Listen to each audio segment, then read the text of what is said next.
Good evening friends. ఈరోజు వీడియోలో మనం నేర్చుకుంటుంది లీవ్ ఎన్‌కాష్‌మెంట్. అసలు లీవ్ ఎన్‌కాష్‌మెంట్ అంటే ఏంది? తెలంగాణ గవర్నమెంట్ ఎంప్లాయీస్‌కి, ఆంధ్ర గవర్నమెంట్ ఎంప్లాయీస్‌కైనా ఇది చాలా ఇంపార్టెంట్ వీడియో.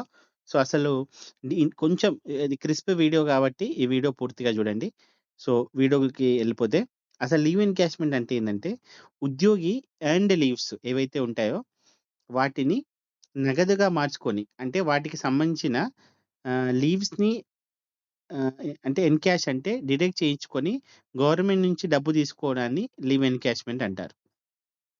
లీవ్ ఎన్‌కాష్‌మెంట్‌లో ఎన్ని రకాలున్నాయంటే ఫస్ట్‌ది మీరు సర్వీస్‌లో ఉన్నప్పుడు ప్రతి ఇయర్ 15 రోజుల ఈఎల్ తీసుకోవచ్చు. ఈఎల్ తీసుకొని సరెండర్ చేసుకుంటే మీకు ఆ 15 రోజులకి సంబంధించిన జీతం వస్తుంది. ఎగ్జాంపుల్ మీకు ఒక అకౌంట్‌లో 60 ఈఎల్స్ ఉంటే ఎవ్రీ ఇయర్ 15 ఈఎల్ సరెండర్ చేసుకున్నారనుకోండి. ఆ ఇయర్ చేసుకుంటే మీకు లీవ్స్ 45 అయితాయి. ఆ ఇయర్‌కి సంబంధించిన ఈఎల్స్‌కి డబ్బులు మీకిచ్చేస్తారు. ఓకేనా? ఎవ్రీ 1 ఇయర్‌కి సంబంధించిన ప్రతి 1 ఇయర్ టర్మ్‌లో ఒకసారి మీరు లీవ్ ఎన్‌కాష్‌మెంట్ ఈ లీవ్ ఎన్‌కాష్‌మెంట్ ఎందుకిచ్చారంటే పిల్లలకి జనరల్‌గా అకాడమిక్ సెషన్స్ స్టార్ట్ అయినప్పుడు ఫీజులు పిల్లలయి కట్టుకోవాలి. ఏదైనా ఎమర్జెన్సీ ఖర్చులుంటే వాటికి మనము లీవ్ ఎన్‌కాష్‌మెంట్ చేసుకోవచ్చనమాట. కాకపోతే ఇయర్లీ వన్స్ చేసుకోవచ్చు. ఇక్కడ పెద్ద ఇంపార్టెంట్ విషయం ఏందంటే సర్వీస్‌లో ఫస్ట్ టైమ్ జాయిన్ అయ్యారు. రెగ్యులరైజేషన్‌కి లేట్ అయింది అనుకుందాం. సో, అప్పుడు మీకు రెగ్యులరేషన్‌కి 2 ఇయర్స్ అట్లా పడతాయి. 3 ఇయర్స్ అనుకుందాం రెగ్యులరేషన్ అయితే. ఫస్ట్ టైమ్ మాత్రం 30 తీసుకోవచ్చు ఎన్‌కాష్‌మెంట్. నెక్స్ట్ ఇయర్ మీరు సరెండర్ జేసుకోలేదు.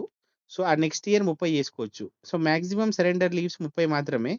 ఒక 5 ఇయర్స్ చేసుకోకపోయినా మీరు సిక్స్త్ ఇయర్ 30 సరెండర్ జేసుకోవచ్చనమాట. సో, రెండోదేంటంటే రిటైర్మెంట్ సమయంలో ఉద్యోగి రిటైర్డ్ అయ్యేటప్పుడు గరిష్టంగా 300 రోజులు ఎన్‌క్యాష్ జేసుకోవచ్చు. అంటే ఆ రోజుకు మీకున్న జీతంకి సంబంధించిన సాలరీని బట్టి మీకు 300 డేస్ ఈఎల్ ఎన్‌కాష్‌మెంట్ ఉంటుంది. సో, అసలు జనరల్‌గా లీవ్ ఎన్‌కాష్‌మెంట్ ఎందుకు జేసుకుంటారంటే, మన గవర్నమెంట్‌లో మాక్సిమం అక్యుములేషన్ లిమిట్ అనేది 300 మాత్రమే. సో, ఎవ్రీ ఇయర్ మీకు 30 ఇయర్స్ ఒస్తాయి. సో, మీరు 30 సంవత్సరాల సర్వీస్ తీసుకుంటే మీకు 900 ఈఎల్స్ ఒస్తాయండి.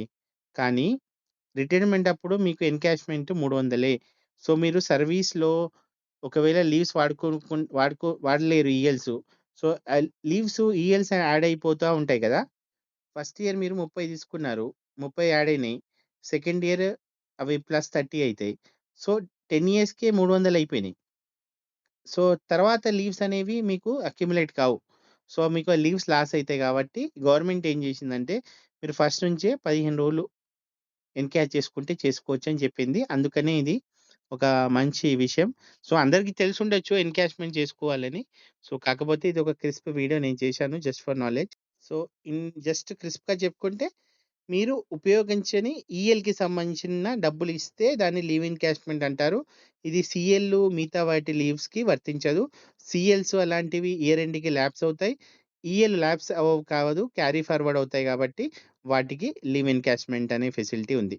సో, ఇదండి చిన్న క్రిస్ప్ వీడియో. ఈ వీడియో వేరే వాళ్ళకి కావాలంటే షేర్ చేయండి. For more information please stay tuned. If you like do kindly appreciate my work. Thank you very much.